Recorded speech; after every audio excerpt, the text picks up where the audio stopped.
Sam Nunberg, longtime advisor to then Donald Trump. Now President Trump knows the president very, very well. And Sam also a New York Yankees fan. So let's check this out here. Yankees 86 wins and 47 losses. Astros 85 wins and 47 losses. So the Yankees clinging, Sam, hanging by a thread to the best record in the AL, up by a half a game. And of course, this is going to be very important, Sam, because we're going to be facing each other in the best of 7 playoff. And I want 4 games in Houston, not at Yankee Stadium, where the Astros just don't play very well. Sam, what say you about this rivalry? Yeah, I think it's critical. I remember in 2017, I was at Yankee Stadium for game 5. Aaron Judge hit 2 home runs, tied, or the Yankees maybe took the lead in the series. And we were heading back for 6 and 7, thinking this was going to be a crazy season, that Yankees didn't make the playoffs earlier in the year. They had some young players coming out. In the previous season, they didn't make the playoffs, and then they got destroyed in Game 6 and Game 7. And you just said that the Astros don't play well in Yankee Stadium. I can tell you the Yankees, I think that's the worst ballpark for them, is playing in Houston. So it's going to be a matchup. I still think the Yankees have much better lineup, even with all the injuries. It's just the pitching. Your starting pitching is the best starting pitching I've seen in baseball in the past 10 years or so. I can't remember. Maybe at the height of the Dodgers, but now you have Greinke. So it's you really got to go. Almost. And we'll see what happens. It's going to be a close series, though. But I would tell you that the Yankees, just like the Astros, besides when they play each other, they always seem to kill the National League teams during interleague play. Well, look, the Astros consistently have played very poorly in the Bronx. So last time we faced them, you guys won all 3 games at home. None of them were close. You bombed everybody. We won all 4 at home, obviously. But this pitching staff the Astros have got right now, you really have to go back to the old Baltimore Orioles, and I think it was, I'm going to say 1971, where they had 4 20-game winners. You would never have that today with the pitchers going 5 innings and all the relievers, but they had Pat Dobson, Mike Cuellar, Dave McNally, and Jim Palmer. They were all 20-game winners. Pat Dobson, and I think it was 1970, they played the Reds. Pat Dobson, a 20-game winner, didn't throw a pitch in the World Series. Not one pitch. That's how much depth the Orioles had in pitching, and I think the Astros are there. But, look, I want to get that home field. I don't want to go 2-3 home and then back for 2, so we'll see what plays out. But either way, it's going to go 7 games. No question about it. It's going to be an epic series.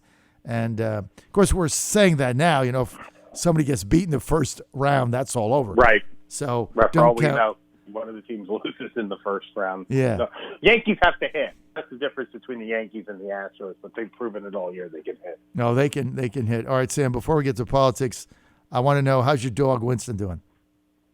Oh, Winston's great. So for your audience, John and I started meeting over email right when I had adopted a rescue dachshund, and Winston turned 3 in February, and earlier this month was the 1-year anniversary since I've had him. He's doing great.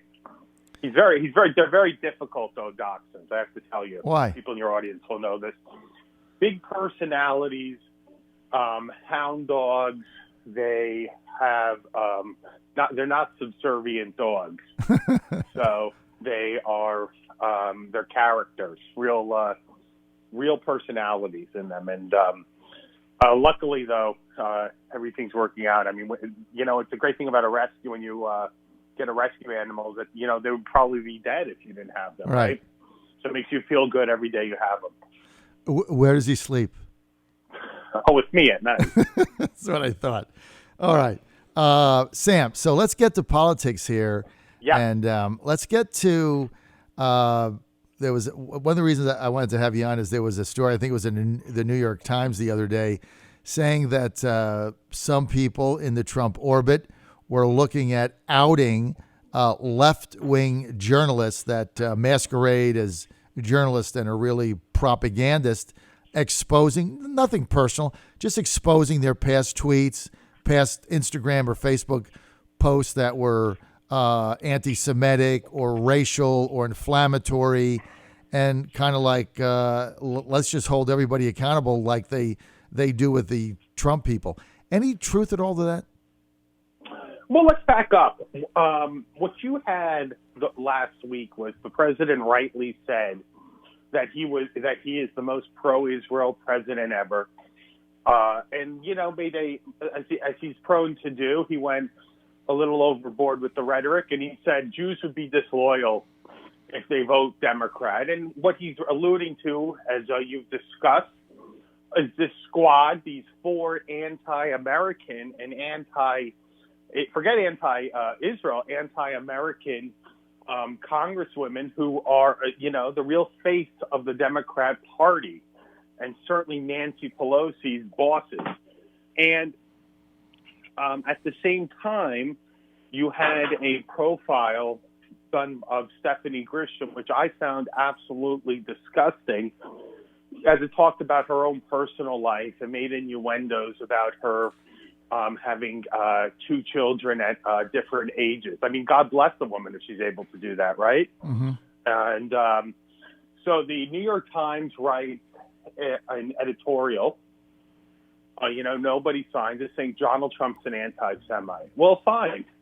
You want to say that. You want to say that Trump's an anti-Semite. Earlier in the week, or earlier in the month, rather, John, I had seen New York Times reporters all over cable news saying that Donald Trump was responsible for the terrible shootings, the tragedy in Texas, that Donald Trump and all his supporters are racist. I saw that after the North Carolina rally. Right. And we just thought that, well, I think it would be a little ironic if you want to live by the sword and die by the sword, then why don't we show you who one of your employees are mm-hmm. and what they have tweeted and what the person tweeted. Oh, by the way, in their job title is editor. I mean, mm-hmm. my friends who work at the New York Times tell me that the person, Tom Wright Pasanti, who, oh, by the way, has not been fired yet, mm-hmm. He didn't really have a lot of power. It doesn't explain it to me. I mean, he has the title. He has the word editor in his job title. He had tweeted anti-Semitic and racially charged tweets about Indians. Mm-hmm. So we just, I just think that if two can play this game, the idea that going through reporters' social media posts and exposing them, especially when they work at these premier institutions, whether or not we respect them, and I don't necessarily do. Although I have a lot of friends at the New York Times, I think it's enlightening for the American people to see that these papers who want to cast aspersions, these institutions of America who want to treat a president and his supporters as if I've never seen in modern history, I can't remember this, that they're not perfect either. And that's where I think this story came. The New York Times was spanked, and they didn't like it. Mm-hmm. And they then wrote a story which goes into making it a process story, caricaturing us as, first of all, this has no connection to Donald Trump. This has no connection to Donald Trump's campaign. Right. This is not an operation that has received 1 cent from anybody. We don't need to. Mm-hmm. And it's something I think that will be enlightening through the rest of the election. And it's going to be important to do this for, until 2020, until November 2020, because as I think even we saw yesterday, the president gives an excellent press conference at the G7, and he is just assaulted by the press and completely mischaracterized and misreported, and they make him out to be a madman. And you have to see if this is what they want to do and be the paper of record, if this is what they want to do, set the agenda, if they don't want to give any rational, fair-minded reporting to this president, then they need to have their own houses inspected. And that's what I think. We are not talking about going after spouses. I don't know where that came from. We are not talking about going into their credit histories, their business histories, their litigation histories. These were deep dives into social media. And so you're simply reporting what they publicly said, and you're bringing to light, just like they have done with somebody that, look, we've all had hit pieces on us that go back to something we said, 10 years ago or something that they'll bring up and put out of context. But look, I got to tell you, Sam, the reporting from the G7 was such fake news beyond the pale. I've never seen anything like that in my life. We're going to get to that in a minute. I just want to remind my audience you're on the John Fredericks Radio Network. We're with Sam Nunberg, longtime political advisor to Donald Trump. He's a lawyer. He's a public affairs consultant. He's based in Manhattan, and he goes back with the president back through when he was thinking about running for governor. I think it was like 2010 or something. So he's been there a long time. So, Sam, the reporting from the fake news lying media at the G7 was beyond. It just shocked me. It was every time you think you can't be surprised by something. I mean, that was so biased that it was lying. I mean, it started out with the New York Times saying, as the president goes to the G7, there's great tension amongst our G6 partners. Absolutely false. They just made that up. And then as it went on, they blasted everything that Trump did. It was ridiculous. But then the New York Times, we got this intercepted memo that got leaked by some of the people there that weren't happy with it, that says, well, Russian collusion didn't work. Now we're going to racism. What did you make of that? Well, first of all, let's get to the president. The president announces a tremendous trade deal with an ally of ours in Japan. He's finalizing a deal which was discussed, and he talked about it even with Macron yesterday in their joint presser with the EU. And at the same time, the president and Boris Johnson, the new prime minister of England, openly discussed how they're negotiating, and it's going very well, a trade pact, which will be important for Britain in their quest for sovereignty through Brexit. These are all successes. What they wanted to say was that Donald Trump is isolated, America is isolated, we don't carry the leadership, and that was simply not the case. From what you saw there, this particularly at this one, the president participated in all, not only the bilaterals, which of course he would, but he participated in all the conferences. He was sitting there with all the world leaders, and they had issues of importance spoken about. In a perfect world for Macron, the president would have met with the Iranian foreign minister, but you and I know he never was going to do that. And I thought, and I know he's getting criticized by some on the right for the words he was saying, I just thought he was being gracious to Macron yesterday when he said, well, now's not the right time, but in general, I would meet with the Iranians. Look, Donald Trump says that. He'll meet with anyone, right? But they have to meet with them on their own on his terms, and they're going to have to change their conduct. And I think that at best this showed exactly what he needed for a unified cohesion between the United States and the other 6 countries, which are all the largest economies in the world after China. Mm-hmm. This showed exactly what he needed to put pressure on China. China could not have been happy about the president's success. And you don't have to believe me. You don't have to believe you. Believe the fact that China put out a statement, a conciliatory statement, after seeing the way the G7 was going and after seeing the announcement, particularly, I believe, between the New Deal that the president has negotiated with Japan. In terms of how he's covered in general, all they want to say is that he insulted Obama, that he talked about Russia participating in next year's conference somehow. Maybe Russia doesn't want to participate. Who knows? But he's dangling it out there, which would only help him with Putin as he sanctions Putin up the wazoo. I would tell you, I think that Russia would have been happier with Clinton as president as opposed to President Donald Trump, who's rightly said nobody's been tougher on Russia policy-wise than him. And I was flabbergasted Well, I'm not flabbergasted, John. Are you surprised about the way that this has just been miscovered and he's miscaricatured? I'm not at all. No. And they're just looking for anything and everything to play an outside role in sinking this man and sinking his reelection. It is so pathetic now, the media, that they take a loser like Joe Walsh, who, a one-term congressman, right?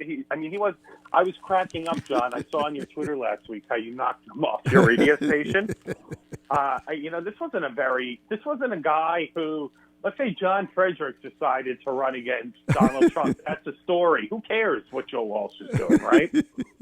I don't think the guy was having a radio show, a couple of weeks left. I think that show was about to die. And they're just looking for anything to discredit this man. And, you really see it. And whether we are happy about certain aspects of his presidency, on the other side, we're going to have a very tough fight. The other side is highly motivated. They're highly interested. They're highly enthusiastic. They're following this. And they're going to be offering things to people that are going to sound very attractive if you're younger. I wrote a piece in Newsmax not to underestimate Elizabeth Warren in general. If you think that you can just have Tourette's syndrome and call her Pocahontas and a socialist and you'll beat her, you're not. She's talking to a certain generation of people that the president's going to have to start working on. I've talked to some friends of mine at the White House about it. They're going to come up with some ideas, but he's facing a very competitive reelection, and I think that if we as citizens who support him, I don't make any money off of him, but if we want to support his reelect, we should all help in our own way. Who do you think is going to be the Democratic nominee, Sam Nunberg? Elizabeth Warren. I think it's going to be Bernie. I think it's going to be Bernie Sanders, and one of us is going to be right because it's not going to be Joe Biden and it's not going to be Kamala Harris. But it's all going to come down to New Hampshire, right? Because if Bernie Sanders wins New Hampshire, that's the end of the Warren campaign. If Warren beats him in New Hampshire, I don't see Bernie recovering from that. So it really comes down to one state. Right now it's tied, but Bernie's got a better ground organization. Well, here's where I disagree with you. It's Iowa. Because if she wins Iowa and he wins New Hampshire, they both go forward. That's true. If she doesn't win Iowa and he wins New Hampshire, she's done. Right. She'll hang around because she's very well organized and she's drawing these, there's a reason she's drawing these humongous crowds in these big caucus states coming up, and she's been doing the work she has to. So I think Iowa, much like last time, if Cruz had not won Iowa, that thing would have been over very quickly, right? Mm-hmm. So I think Iowa plays the outsized role, but I agree with you that Biden and Harris aren't going anywhere. Harris has always been overrated. Frankly, if she wasn't an African American, nobody would have cared about her to begin with. Let's be honest. And Biden, he's at his ceiling, and the ceiling's getting lower and lower. And a sign of how bad he is, or his campaign is that his first ad he releases in Iowa, John, talks about electability. You're talking about electability in August, 5 months before the caucus. That's pretty you're sad. In bad shape. Yeah, no, that is, Sam, you hit it on the head. Look, I don't know about Kamala Harris. She is a senator from California. She was attorney general there. She has a pretty solid record. So I don't underestimate her. But I think you're right. I think Joe Biden, that first campaign ad was it was almost out of a comedy show, I thought. And vote for me, I'm electable. Meantime, Monmouth poll just has you dropping 13 in 2 weeks, so I'm not sure what the electability is there. Let me tell you about that Monmouth primary poll. Everybody wants to say it's a small sample and it has a 6 or 7% margin of error. Yes, sir. But just so your audience knows, I worked this last cycle. Monmouth was always a trendsetter. It would show Donald Trump up, let's say, 5 or 6 points ahead of all the other polls, and then he would be up in the other polls. The other polls would be lagging indicators. And I think Monmouth University is the top poll according to 538. It's the poll, you know that, but your audience should know It's a poll that people like John and I, when they release a poll, I run for it because that is the equivalent of a private poll. That's the equivalent of a poll that a campaign could pay $30,000 for. And Biden is in big trouble, and the ad shows that. But back to Kamala Harris, I'm not talking about her pedigree in terms of being a one-term senator. I'm just saying in this environment and her path to the nomination, her only path, I've heard it from people in New York. I've heard it from friends of mine on the other aile. I won't name them because you'll be disgusted I talk to them. But they keep telling me, well, she has to, if she finishes second in South Carolina, that's fine, no matter what happens in Iowa and New Hampshire. And she'll do that because of her performance with African-American women there. Look, we saw that with Marco Rubio. That's not going to work. I think but that's the only path that they're going for is the African-American vote. So that's why I said that her real reason d'etre that people could say, well, she could get the nomination is because she's an African-American. Identity, if she were white, identity she wouldn't politics. have Right. Identity any type politics. of role because when you hear her, she doesn't even, you don't know where she stands on her policies either. Well, she changes it. She changes it by the hour based on the latest public opinion survey her campaign has. Sam, I'm out of time. I want to thank you for being with us. Always a pleasure to have Sam Nunberg on. My best to your pup, Winston. And Sam, we're gonna have you back. It's been too long. Sam Nunberg predicting Elizabeth Warren, the Democratic nominee. I'm predicting Bernie Sanders. We're betting dinner, Sam, in New York. What do you think? You on? Good. Let's do it. Sam's on. I'm gonna win.